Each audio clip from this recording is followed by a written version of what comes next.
Hello and welcome to Season 9, Episode 7 of The Purple Rain, brought to you by DR Travel, Bloom Real Estate, Sonam Capital and CIR Doors Oz. Well, what a weekend. What a weekend, mate. What a gather round, what a stitch-up round, whatever you want to call it. It was a very interesting round of football. It's been... Now, Duck, is it too early for a rant? 54 seconds in, Duck? No, go for it. Okay, look. Sound off. All right, so this is what I was looking forward to all week. I was looking forward to a monumental Fremantle performance against the Blues. I was looking forward to getting the monkey off the back. I was looking forward to seeing our boys put the Blues to the sword and show the competition that we are deserved recipients of all plaudits about being finals contenders. That's what I was looking forward to, Duck. Yep. So, when I say unfortunately, still going through the painting of that's just one bloody thing to just paint the house, paint mate. the house. That's what I'm doing anyway. So it took me a little longer because there's more overspray than I'll put it this way. I was spraying all over the show, just symbolic, overlap, really. Mate. Yeah, bit of symbolic. got no of the GPS game. running. Yeah. No tram lines. No, Some mate. farm talk there. Mate. Get through the overlap in the seating. So basically, I was running late, so I get on there. I've muted all of my chats, ready to roll. I'm watching it. We're on fire, Duck. We're on fire. We're looking good. Yeah. We're looking excellent. But I'm thinking in the back of my mind, Duck, I'm thinking, geez, we've left the door open here. Surely we can hold on. Sonny kicks surely we can hold on. And then it happens. Yeah. The unfolding, the unfurling. The skeletons in the closet, Duck. And that's what you're going to talk about. Well, should we get into the good, the bad, and the dockery straight off the bat? This week's Good, Bad and Dockery is brought to you, of course, by DR Travel. For all your travel needs, make sure you get in contact with Daniel on 0474 064 629 or daniel.rees@globaltravelnetwork.com.au. Now, I'm sure Oz, Doc, would be answering plenty of questions about next year's gather round. Or if you want to do your own little mini gather round and just go over to Melbourne, because Melbourne do a gather round every week, except for when gather round is actually on and they're bitching and moaning about it, which is an absolute stitch up. Yeah. Get in contact with Doc. Why not? Give him a buzz. Flick him an email and get in contact with him as well, or hit him up on his socials. He'll be more than happy to organise some gather round flights and accommodation, which I know the ticket prices are already going up. All right, Oz. Obviously, the Freo Dockers 9-9-63 defeated by the Carlton Blues 10-13-73 by 10 points in what was an absolute monumental just meltdown of a game. I don't know whether to talk about the good first or the bad first. Go through the methodical process. Okay, so let's look at the good. So, obviously, Andy Brayshaw, best on ground, 8 coaches' votes, 38 disposals, 7 marks, 7 tackles. Was really outstanding, Brayshaw. Thought the way he went about it, his ability to run. Shout out to my man Rendog, who said it looked like he was running, what did he say? He said he was running on grass and everyone else was running in sand. Just the way he was moving over the ground. I don't know if that's the correct saying or actually what he said, but it was something along those lines. Jeremy Sharp, best game as a Docker, 655 metres gained, 29 disposals, a goal, which we thought at the time was the sealer. 7 marks and 7 inside 50s. Just kept running all day and really has a really aggressive, I'm going to say, aerobic capacity. Runs all day, Oz. It's fantastic. Fife, I thought, is his best game in years. 26 disposals and 7 marks. Set up that coast-to-coast goal from the targeted kick in, which was really fantastic. Looked dangerous up forward as well. Little bit of a, let's get a set play for when Fifey takes a mark. He can't kick goals. No. He can't kick 40 metres. No. Just get around the back of him and get a goal. I don't understand this. Yeah. I was sitting there watching something. He's not going to kick that. So someone just get around him or lead to him. Yeah, and look, it's one of those things where you're just like, well, Fifey, he just leans back on his kick too much, and he's always got that slice. Yeah, he never shanks it. No, is it slice? Yeah, if you lean back and it's going that way, goes away. Yeah, that's a slice, isn't it? That's a slice. Yeah, got the slice. He doesn't hook it. That's a slice. Just some other guys. Hayden Young, 5 coaches' votes. So again with the coaches' votes, Oz, and this is moving into dockery areas. This is 3 weeks in a row that one of the coaches is given a player best on ground, the other coach has given him no votes. Now, I'm going to say this is J-Lo. I'm going to say J-Lo has maybe lost the plot a little bit here because then Jordan Clark got 4 coaches' votes as well. And look, he got 4 coaches' votes and the other coach, I think, has given none. I think that's how it works out. He got 624 metres. Sarong, 3 coaches' votes. I actually thought Sarong wasn't overly good. But he played well at times, but he was quiet. Aish and Ryan both got 1 coach's vote each. And, it's one of these things, Oz, where I think, this is how I broke down the game. And I'll go into the last 5 minutes in a second, but I think this is the fact. The fact of the matter is we've taken a premiership contender right to the precipice, and we probably should have won the game. Probably should have won the game. But in the end, it's this. Our back line is elite. We've got an All-Australian, we've got 4 guys who potentially could be in the All-Australian squad. Yes. You've got our man, Alex Pearce, the captain, All-Australian fullback, pretty much if you were to pick a fullback at the moment, he's probably be up there. You've got Luke Ryan, who's in All-Australian contention again. You've got Jordan Clark, who is absolutely, and shout out to, I've forgotten who it was on Twitter that sent us these stats, but he's actually probably the All-Australian halfback flanker. His metres gains, his disposal, his efficiency, everything has gone right up this year. Thank you very much for getting him in my dream team. And the other guy who's probably nearly getting into that All-Australian form is James Aish. Yeah. He's playing really well. So we've got Stable pony. The stable pony. And he won't be in the squad or anything because he's the stable pony. But I think you've got 3 guys in that back line who are a part of your All-Australian defence. And when you think about it, I mean, with a minute or 3 minutes to go, I'll actually have a look when the goal is. I know you would have documented this. I've documented all this. With 2 minutes and 17 to go, we had, they'd only kicked 7 goals in 3 quarters and 17 minutes of football. And I'd like to jump on that with the good as well, Duck. Justin Longmuir's approach to this game was outstanding. He tactically outclassed Voss all game. Yeah. And I wonder whether something like this wasn't meant to have occurred in the previous game, but just wasn't adhered to as a structural, when the players didn't necessarily stick to what the plan was. I got a feeling that J-Lo would have figured this out. I get that vibe. Against Carlton? Against Carlton, the last time we played them when we lost Yeah. I think we've got to, I think we're on the same wavelength with that in regards to J-Lo has a clear plan for Carlton. And the players execute it. Yeah, and I was just going to say, Duck, that the other thing that I was really impressed with was the ability to put the players in the right positions to succeed. And so from that perspective, as a coach, you've done everything in the lead up to and on game day to ensure that you've given the club the best opportunity to win. Yeah. And for the most part, for, 3 and whatever it is quarters, it was executed to perfection with the exception of closing the door. Yeah. But you can't point fingers at anyone in the box over what happened towards the end. And I guess at the end of the day, you can only hang your hat on the performance up to that point.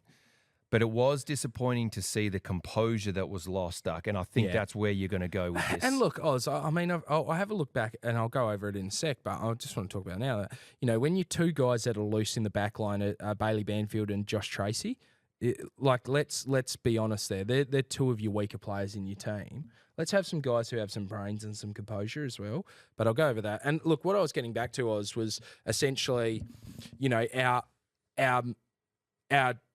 back line is elite. Let's put that in. Our back line's elite. And even with Josh Draper in there as a guy who's only played a couple of games, and Ethan Hughes, he does his job. But Brandon Walker has been really great coming back from his knee. Aisha I've spoken about. Ryan I've spoken about. Pearce I've spoken about. Clark I've spoken about. That's really good. And if you've got 4 out of your back 7 that are coming along, and the other 3 only just have to play their role. Yep. Poor old Joshy Draper, mate. He had a tough day out in the end, but I think he is definitely a long-term prospect, a 100%. Guy who can play AFL. I think our midfield is very good. I think we're missing a little bit on the wing. I think that Matty Johnson doesn't really give us much, nor does Jago O'Meara. We're really missing another wingman. Jeremy Sharp, like I said, has been pretty damn good. So we're a little bit soft there. But in terms of our midfield, you got Big Hodor coming back. You've got Dogger Jackson, 2 fantastic ruckmen. So bang, 2 ruckmen straight out the gate. Fantastic. Then you've got Young's been outstanding. Sarong's been outstanding. Brayshaw's been outstanding. Fife is getting back to his best. And you've got guys like Erasmus, Brody waiting in the wings. Our midfield is absolutely purring at the moment. And when we get on top in the midfield, we look outstanding. Oh, but the now, clearances. Oz, we move into the bad, and it's the forward line. And the forward line is just, it's not quite there. It's not quite there. And it's not quite there because in the end, you look at our conversion rates, 18% in quarter one. So this is inside 50s to goal. 18% quarter one, 20% quarter two, 18% quarter three, and actually 29% quarter four. But they went at 45%. Yep. Unfortunately. But one of those was just a goal from not even inside 50. Yep. So, But the issues are, look, Tabernar's a crab. Let's face facts. His back's cooked, but he also is past it. And again, he's a rookie listed player who I guess He's got the end most out of his body. got the most out of himself. You've got a miss who's still learning, and look, to be honest, a miss does go missing for long periods of the game. He missed a crucial goal in the last quarter, a goal that he should be kicking if he wants to become a premier key forward. Josh Tracy, I'll talk about him in a sec, but his efforts a couple of times were really, really just not quite there. And again, a rookie listed player, he's still young. I don't mind that. But again, not what you need to win a premiership. Sonny was very quiet this week. Switter and Freddie are both injured, and they were both pretty quiet as well. And Emmett is struggling, and he should have kicked 3, but he only kicked 2, which is good. Good on Emmett. Probably keeps his. But again, he goes missing for long periods of the game, and there's long periods where our forwards just go missing, and we're still being able to get the ball and win the ball to inside 50, but. When you've got Jacob Wiedering taking that many marks and dominating. This is where I want to go there, Duck. I think there's two sides to this. One, it's also the delivery, the mid-forward connect, and so critical in that last 3 or so minutes where, Tracy picked up an outrageous half volley, dished it off, and then managed to present again at centre-half forward, essentially. But the delivery wasn't quite there, which caused, hard mark to take. And I don't think it is a hard market, Andrew. Yeah. I think it's a nice, easy mark, Oz. Yeah, it was paid as a mark in the first thing. The issue is that, yes, he's absolutely run the house down and he's probably knackered.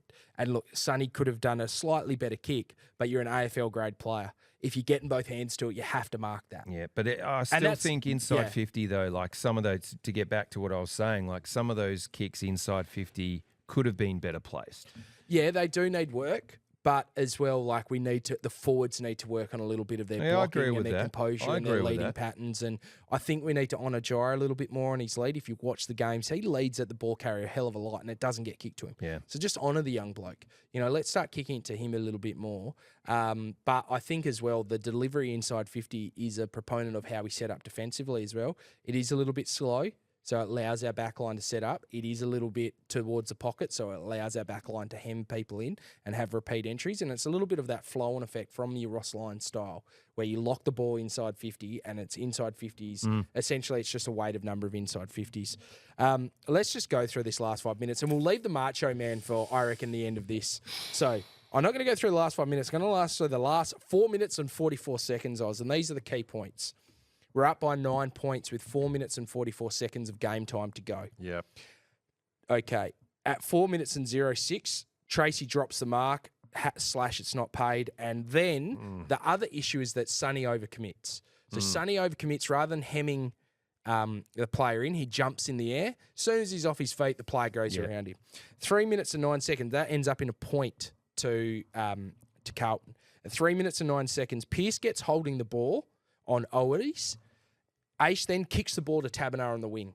The ball is then called back and there's no advantage. Now, given that Cottrell managed to stop for at least 5 seconds and everyone stopped and they paid advantage, a little bit of a tough one there because we're out there and that's nearly game over because that's going to end up in an entry inside 50. At 2 minutes and 55, there's a holding the ball, I believe, I've forgotten who it was, but it's not paid, where Fife grabs a guy by the arm and then he just kind of drops it, not paid, holding the ball. At 2 minutes 17, Carlton kicked the go through Curnow. And it's because Pearce is on Mackay, and he's kicked it from that pocket, he hasn't got a cross to help out with Draper, and potentially there needed to be a little bit of help there. At 2 minutes and 2 seconds, Cripps is caught holding the ball, drops the ball again, no holding the ball. Then at 1 minute 56, ball goes in, Tracy drops a sitter. 1 minute 31, and this is probably the hardest one, is that, and this is probably the biggest scrutiny that I've got, is Dogger Jackson, who's been outstanding and actually had 27 metres gained from 21 disposals, which is a bit of a weird one. You know, just I don't know how that's even possible. Handball. But he taps it to no one into a dangerous spot.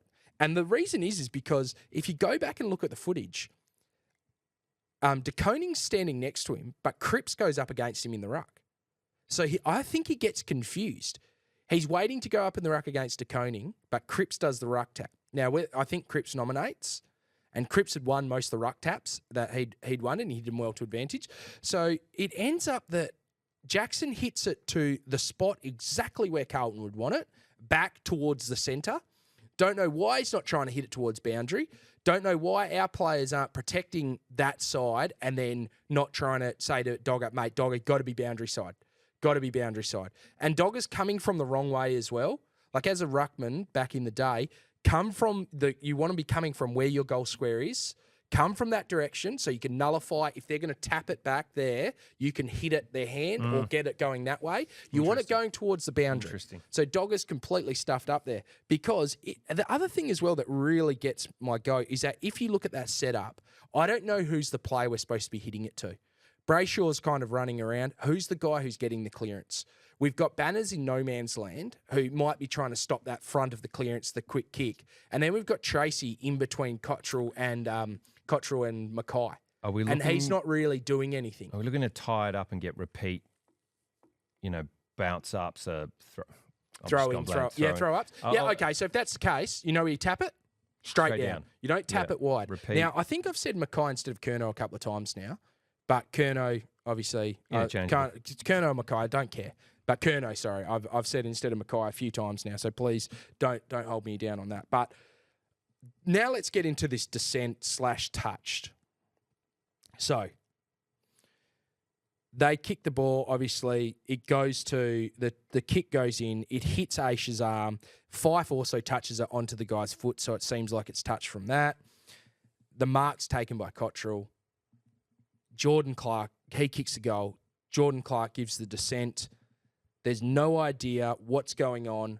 It's not demonstrative. I have no idea why that descent is called there, Oz. I've got no idea. I said in my post-match, it wasn't a rant. It was my feedback. Yeah. But I, in no way, shape or form, am placing any blame on Jordan Clark in this instance. I don't think we lost the game because of that in any way, shape or form. But what I was confused about and what I would seek clarification on, Duck, is in that moment was whatever was said, which it's reported that he was demonstrative towards himself. It's not as egregious as what is said throughout the course of any game that we see on camera, that we see players' mouth, and we see commentators saying, oh, sorry, folks, you can read the lips on that one. Yeah. So it's not as if it's any more demonstrative than that. And is this a case, Duck, where, and this happens at any sport and any level, where there is a predetermined perception on a player and umpires know that they're just... Well, it's interesting because waiting on that? The whispers are is that like Clark was having a crack at the umpires all game. There also is the issue of, okay, if the dissent is not paid, would anyone know? Would anyone actually know that Clark's dissenting there? If you look at the footage, he looks like he doesn't say anything. Like it's just him. He's back to the... He looks over at the umpire. Walker gives him a bit of a high five and just rubs him on the head. So, mate, let's go again. Like everyone can stop. But there's nothing like, it's not him getting up and giving it that one and being like, you cost us the game, it's none of that. No. So I say this, Oz. And on top of that, in Alex Pearce's interview, he said that he questioned. So what's your interpretation, more or less? I'm paraphrasing here, but what's your interpretation to the umpire on what was said?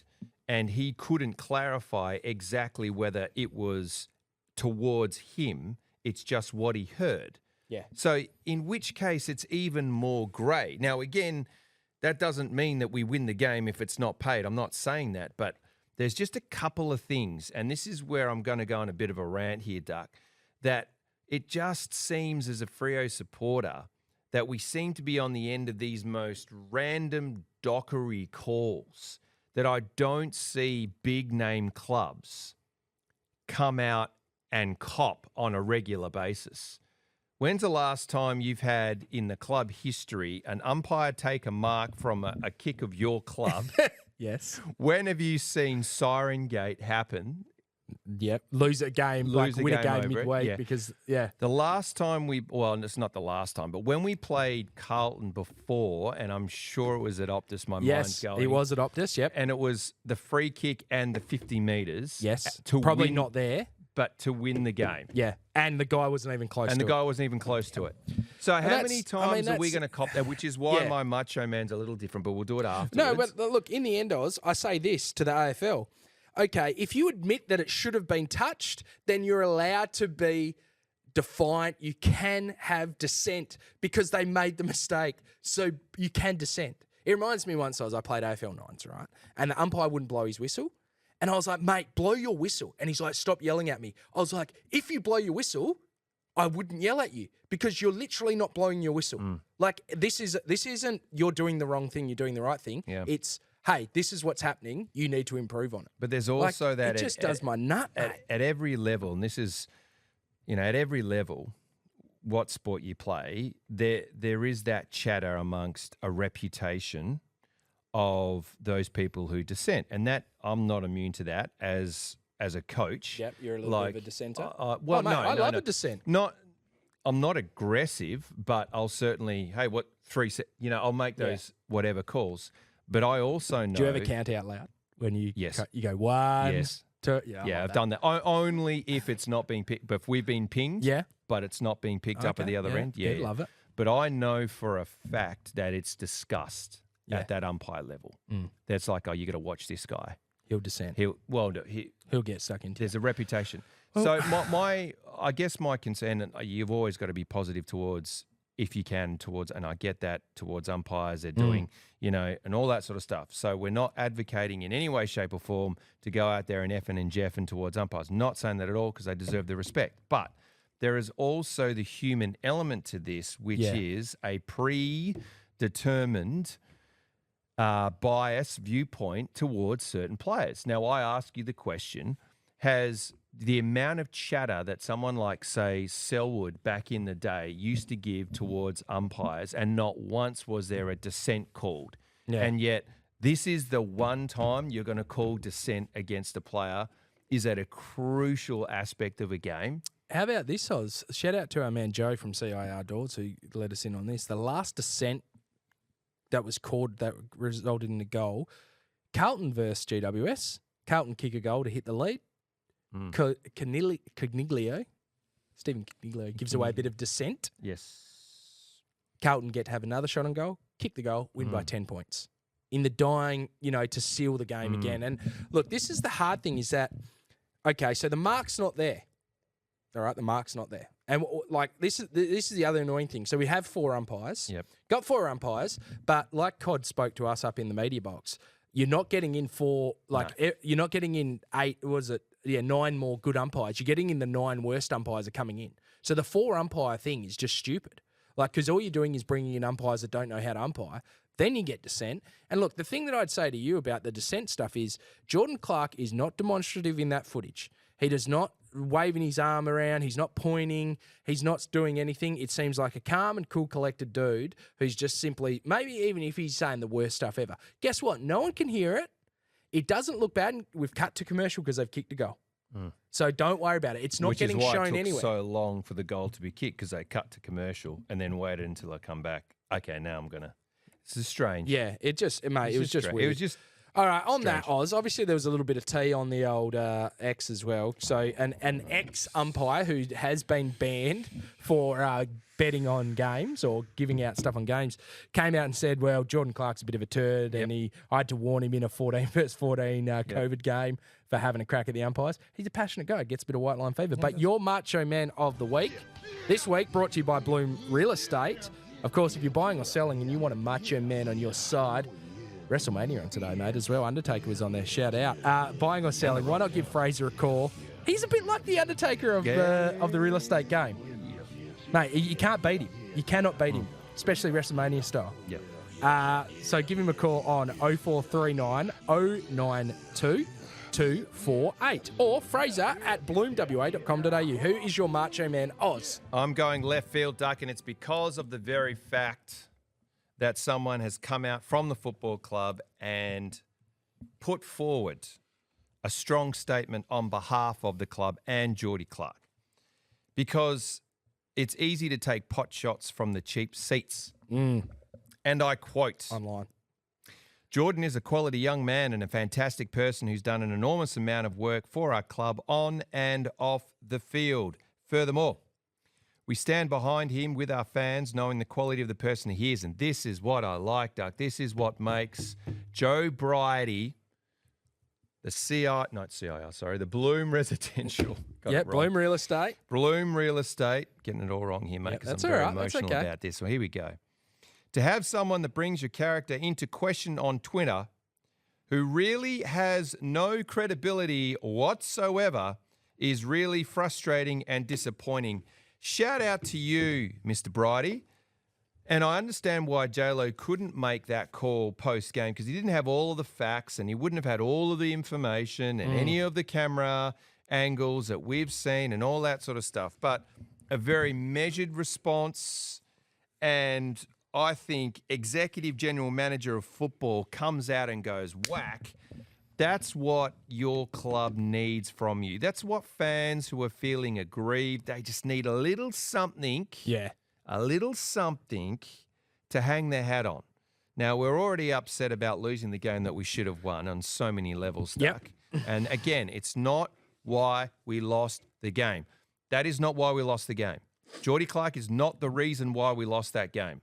And I could argue if he didn't play the game that he played, we probably would have. No, it's got nothing to do with Geordie Clark. It's Absolutely not. It's the missed touch. It's the bad hit to the centre. It's the drop mark by Tracy. It's the collective. It's the non-advantage to Tabernar. Exactly. It's a number of things that happen throughout that game that cost us. And more than anything, it's our inability to take advantage of our midfield and our backline dominance. And that's the fact of the matter. Exactly. I was just into some Dockery. Obviously, Mackay running into an open goal and dropping the ball. That was pretty funny in the first quarter. That was classic. Old mate Emmett missing a goal from about 10 metres out. That was fantastic as well. Well done, Emmett. Oh, yeah. 4 goals from holding the ball. Yeah.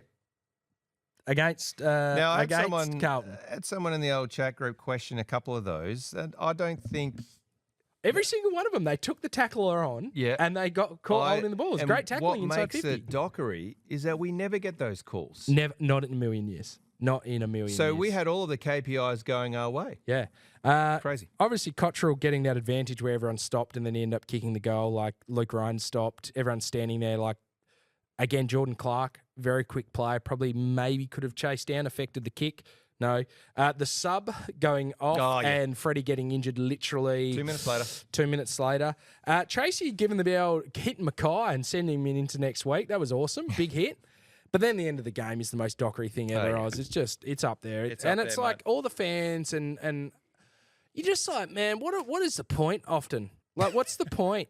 Like, what do we put ourselves through? But in the eyes, I'm looking down the barrel of the camera, so make sure you're watching on YouTube. This is the thing I'll take from this game. Go. We've got a premiership contender, and we've taken them right to the nth degree. 100%. We have a fantastic backline, 100%, full of guys who potentially will be in the All-Australian squad, despite being undermanned. We've got an elite midfield as well, full of really good players that are only going to get better. And our forward line is a work in progress. Let's leave it at that, shall we? It's and improving. we've got a red hot sniff against Port Adelaide. All right, Oz, let's go to break. When we come back, we've got CIR Doors, Peel Talk, and the Sonam Capital listeners' questions.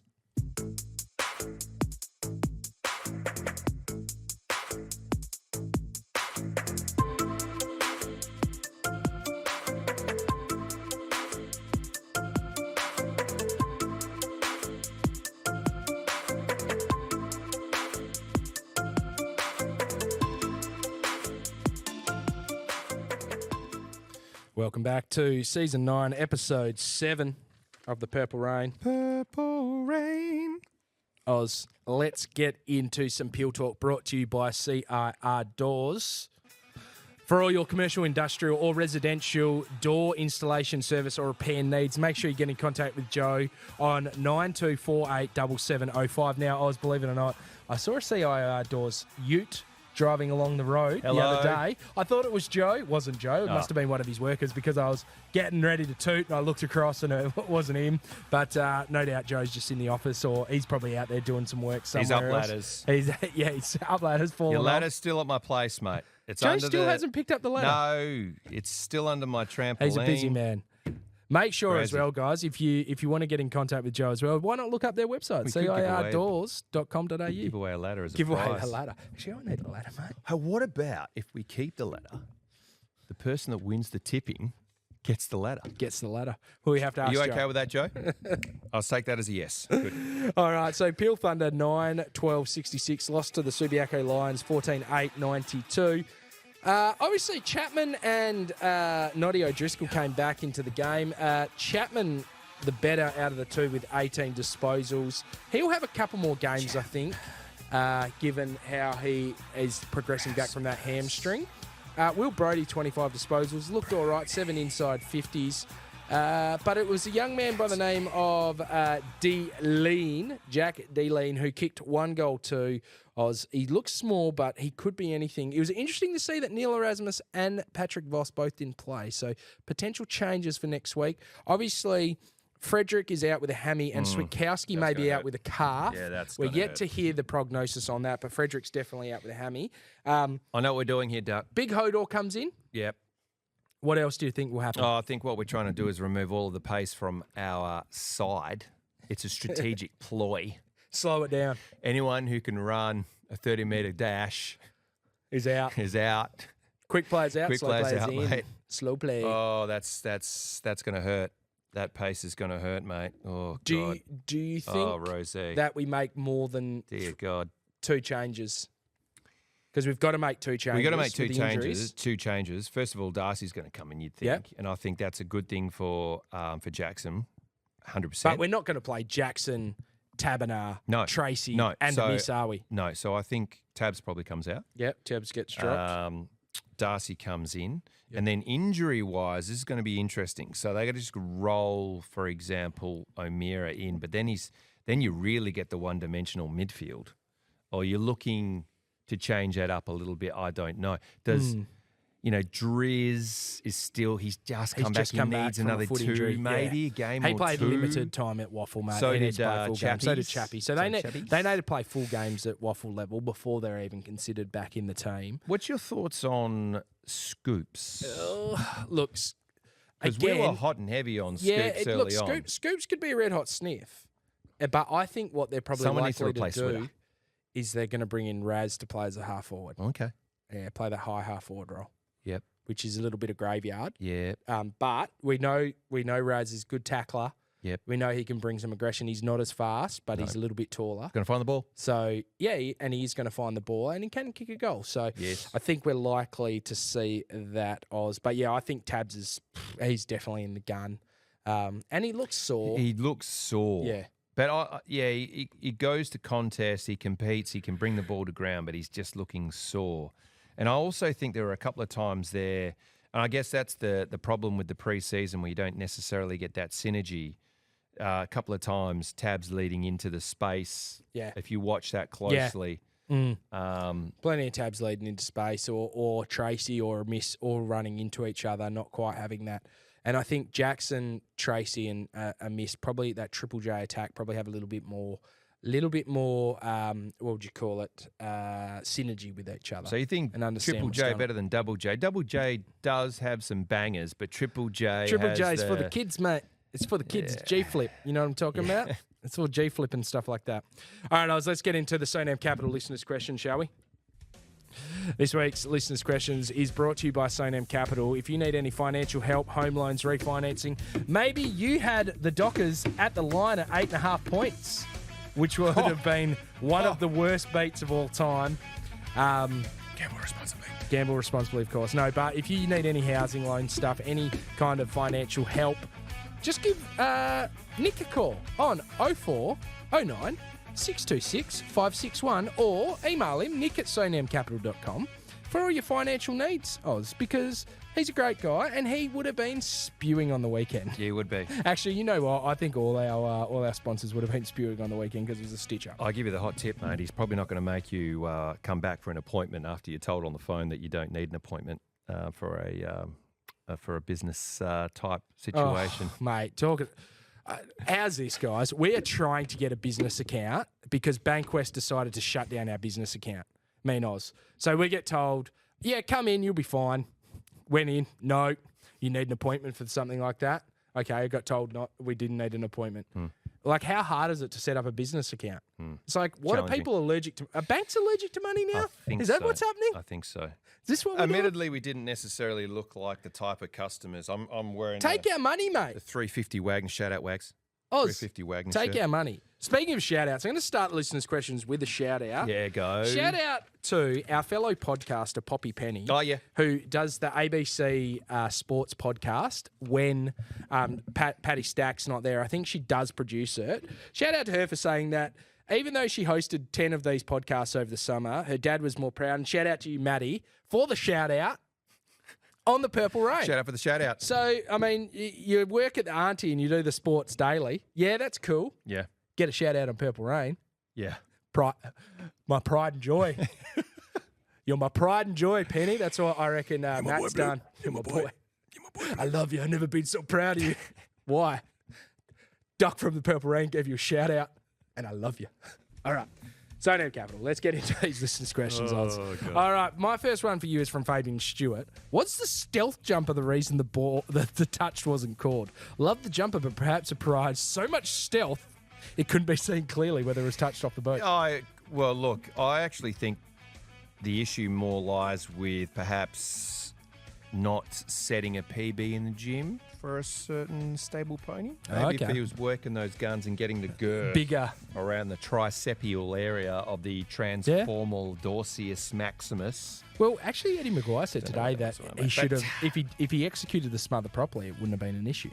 Because it hit his arm, it didn't hit his hand.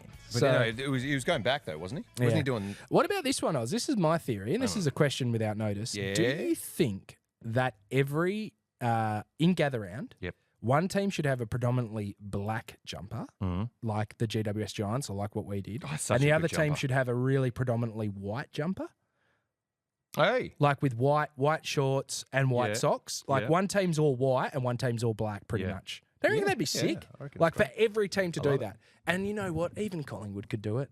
They could go white with a little black lines, and they could wear white shorts. Just do it. Go back to Prison Bars Port. Just Prison Bar.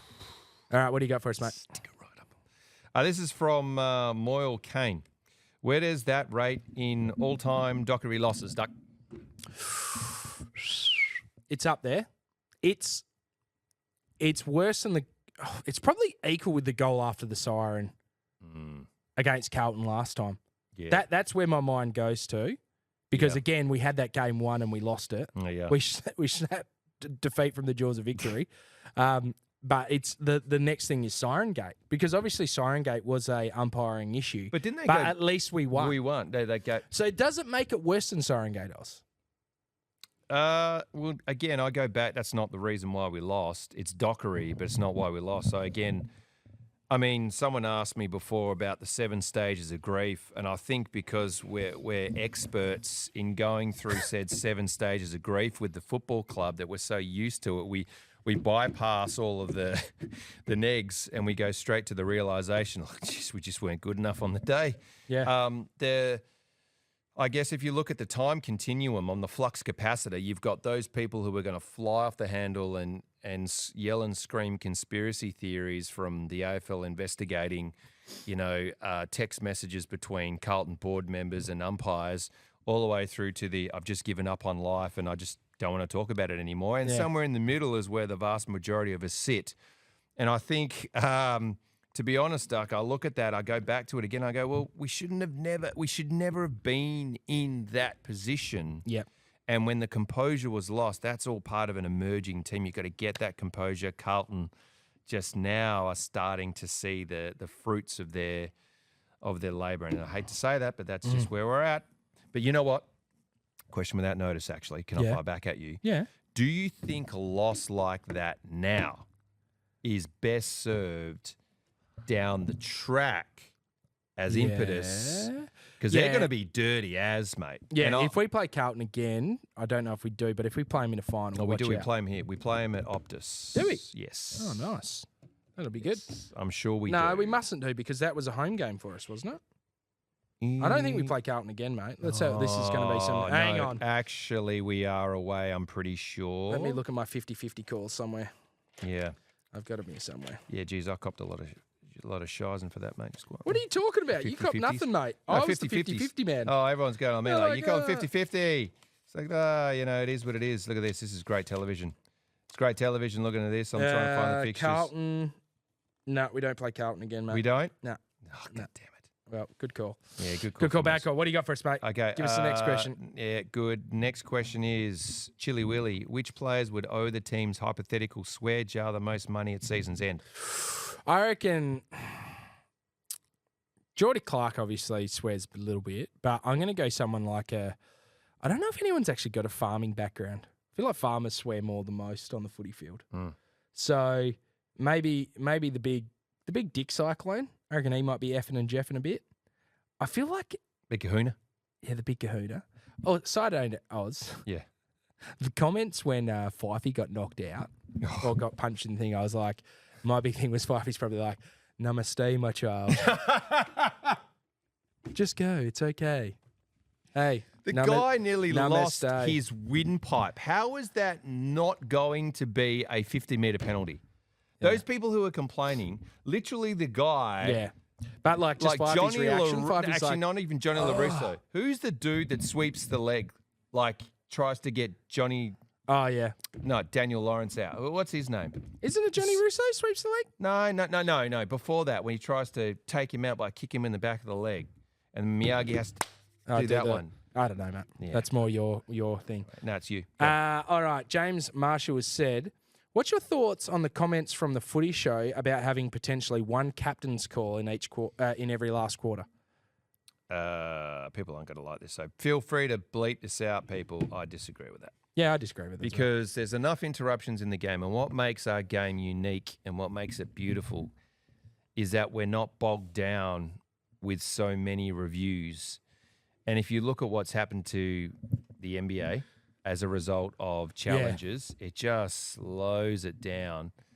And the same with NFL, same thing. And the AFL's not trying to slow their game down; they're trying to speed the game up. What about if you get it wrong, Oz? 50 minutes. So, like, if you call for a head count, Yeah. it's an automatic, and it's wrong. It's an automatic free kick and 50 metres. Yep. So, what happens if you get a captain's call wrong?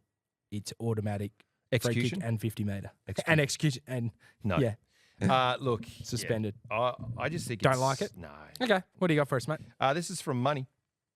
If Freo had won the game how Carlton did, how comfortable would you feel with the result? Is a win, or does the umpiring controversy take the shine off it? Yeah, I think, and most Freo people would be like, oh, geez, that was like, especially if we won and let's say the roles were reversed and like we dominated for large periods of the game and we just managed to get over the line. But yeah, to get 2 free kicks like that, it was, get a mark, then a free kick. Yeah, pretty tough. But wouldn't know, mate, because it's never going to happen to us. No. See, again, rant. This will never happen to Freo. We will never have such luck. Well, maybe you get a free kick, but not that passage for that to happen. I don't know, it'd be pretty tough. What about this one from Craig McDonald? Am I now justified to hate Carlton more than Collingwood? Well, it's not as if they legitimately cheated. Yeah. Because they're not the ones making the call. Mm. They're the recipients of it. Yeah. Are you actually going to say, oh, no, yeah, sorry, mate, I did kick it into his arm? Yeah. No. Okay. I just hate Carlton because they always beat us. Yeah. Okay. When I say always, probably, was it 4 of the last 5 or something like that? Yeah, that's correct. And they've won like, I had a look, they've won like, in the last 10 games, they've won 3 of them by 4 points, something like two or 3 by 4 points and one by 10 points. So yeah, classic. Love that. More sports right now, 18 Nat Fifes versus 18 James Aishes. otherwise known as the Stallion versus the Stable Pony Cup. I like this one. I think Fifey looked pretty good, but James Aish is playing well. I think the stable pony's got him. I think the little stable pony's got him. So again, interesting watching that crypto.com. You know, I won't say too much about the quantum, but you know, I don't know why him and James Aish live together. That's all I'm going to say. I don't know, maybe they're mates. I'm just going to go there. No, but but like, I will say if you're this, 32 years old, yeah, like, just maybe live he's by yourself. well, it's maybe, okay. No, maybe he's enjoying his footy. I don't mind. But I will say It's got this, nothing to do with footy, mate. Like, just a random question for you. Yeah. On something else. Random question. If you get throat punched, all right, you get the 50-metre penalty, okay? So you're basically half dying. yeah. Going back to your point, would you not think it would be a good idea to get around the back and try and get a cheapie? Yeah, maybe. But maybe he's saying he's doing like a little bit of a chant in his head, Fifey. Quantum, quantum, quantum, quantum. You know, a bit of that stuff. But, mate, I'm just getting back to the point. Oh, God. Like, a couple of 30-year-olds living together. Like, is that a little bit of arrested development there, Oz? You know what I mean? Like, are we just not growing up? Is that what's happening? Yeah. Bees? All right. Is it me or you? It's me. Go. Is it time for Johnson to go down to Peel, given the number of questionable amount of opportunities for little reward? I just think he's in the wrong position. I think that's the one area where J-Lo's got it wrong. Johnson on the wing. Yeah. No good. Yeah, but limited. Who else do we put there? That's it. Does Raz go there? Maybe. Bit undersized. Again. All right, here we go. This is from Matt Haythorne-Waite. That's a good surname. Good name. Good name. Regardless of the result on the weekend, is this the most confident you've been to book the bus this year? I am pretty bloody confident. So am I, mate. I'm pretty confident. I'm not perturbed in any way, shape or form. But in fact, that has buoyed me more so. Yeah.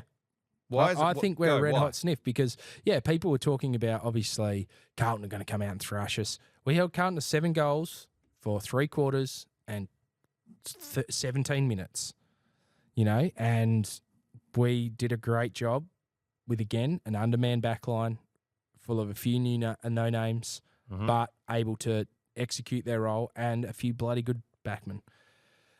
This one from you from Nat Fife. 54 points, by the way. 3758 underscore. So Fifey's got on the thing. He's given us a couple of namastays. Yeah, sorry. Namaste, Oz and Duck. Yeah. Do you think there's a genuine rivalry between Carlton and Freo now? We've had a few good/controversial games between us.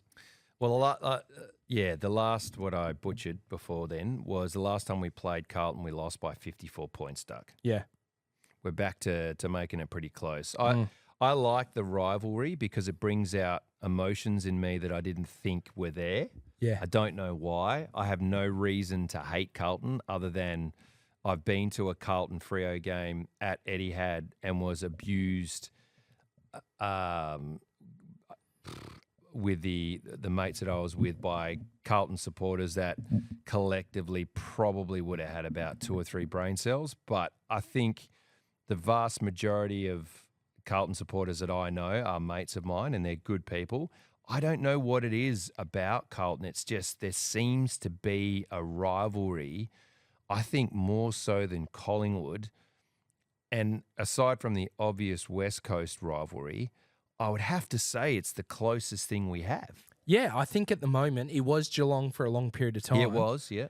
But now it is Carlton. I think Carlton are our biggest rival outside of the West Coast Eagles. And look, to be honest, the Derby hasn't really been much of a rivalry over the last 10 years, you could say. What do you got for me, mate? This is from Sheenan Arnott. Sheehan Arnott. I apologise for butchering the name. That's all right. Please correct me.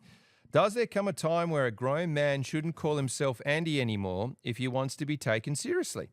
Did Andy from Toy Story have to start calling himself Andrew or Drew at some point? Would 22 Andrew Brayshaws defeat 22 Andy Brayshaws? Ooh, I don't know, mate. I think Andy's a good name. You can be an Andy. We live in Australia. We're not in some kind of Seppo bullshit like, my name's Andrew. Like, give me a spell. Yep. Like, give me a spell. Andy's fine. Like, don't worry about that. Is there any other culture that provide nicknames as much as what Australians do to each other, just random? Yeah, I think my favourite thing is people call me Dusty, and it's generally people who don't know me because I'm not Dusty, I'm Duck. You're Duck. You know, so, Yeah, then it's actually funny because when people become let's say they move from a work colleague to potentially a friend, they move up the chart. The chain. I go, CIR ladder. You don't have to call me CIR.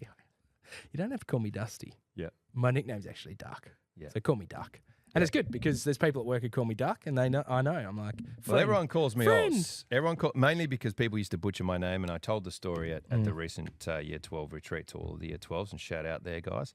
But there's only two people that call me Andy. One is my brother, and the other is my cousin Paula. Shout out, Paula. How you going? Everyone else calls me Oz. If someone said to me, "How's Andy going?" I'd be like, Andy Brayshaw? Who? Andy Brayshaw, yeah. All right, last one from you, mate. This is from M. Ruggiero, and I think this is Matthew. Shout out to you, Ruggers. Not Marcus Ruggiero? Oh, it might be Marcus, sorry. Oh, Marcus. Hopefully it's you. How you go? I coached his brother. Yeah, Coach Big Ruggers. He's bloody good footy. I like Ruggers. Anyway, how long does it take for the dockery to wear off when changing clubs? Blake Acres has still got a fair bit on him. 2 holding the ball. 2 cat tens. Yeah, 2 cat tens.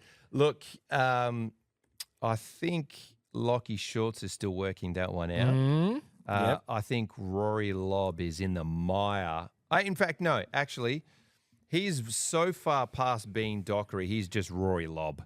He's Lobbier. He's just Lobb. And again, special cat. But I think if you leave Fremantle on good terms, there's some good juju from Freo going your way. Yeah. Okay. But if you're leaving Freo on questionable dockery terms, then the juju, my friend, follows you around. VFL didn't have a game this weekend. Really? Yeah, general buy. They must, because probably all their people are over in Adelaide. Brains exploding they're because they... like, what are we doing? Hang on, why? We can't give Adelaide... These games? Mate, that one, Lee Matthews, we can't give Adelaide one more home game. We can't allow them to have an extra home game. Oh, what? Because the Victorian teams have like 30 extra home games? Equalisation, Duck. Equalisation. Are you serious? Are you going to try and tell me... Yeah, sorry, it's terrible. It's 53 minutes. I like the gather round idea. I love it. Keep it in Adelaide. Yes. Just keep it there. Enjoy it. We hopefully will go over there one year when we get a bit of time. But yeah, all right. I was on that note. What a weird game of footy we watched on Saturday. What a weird time ahead. But we play Port Adelaide. They're a good team. We get challenged again. Another litmus test. I really hope the boys don't just we tried hard against Carlton, we didn't win, and then we get smashed. I really hope we can challenge these guys because there'll be fire in the belly, mate. I'll give you the hot tip. There should be a bit of fire in the belly for this game on Saturday night. We should be 4-0 right now, and I guarantee you the fire will be in the belly. And we generally play pretty well against Port. And for those players coming in, maybe we don't. This is we do. We play them last. I'm sure we play them last. No, I mean like we play well against Port. Oh, okay. Sorry. Yeah. I honestly think for those players coming in, this is your opportunity to cement your spot. You're coming into a form side, even though we lost, Duck. Yeah, our last 5 games we're 1-4 against Port Adelaide. But we do play them pretty well. So again, going back to it, Duck, let's take the opportunities. Let's see what we can put up. I'm telling you, I'm still buoyant, mate. I am up and about. It doesn't change my opinion on where I think we finish. But gee whiz, if we can steal this game, it would shut up. Oz, don't you think as well, starting the season 3-1, you've got to be pretty happy with that. Yeah, 100%. And challenge your contender, happy with that. We're right back in this top 8 game. Yep. There's a lot of crap teams out there, and we're right back in with a sniff. All right, guys, thank you to everyone who is listening. Remember, if you're watching on YouTube, please subscribe.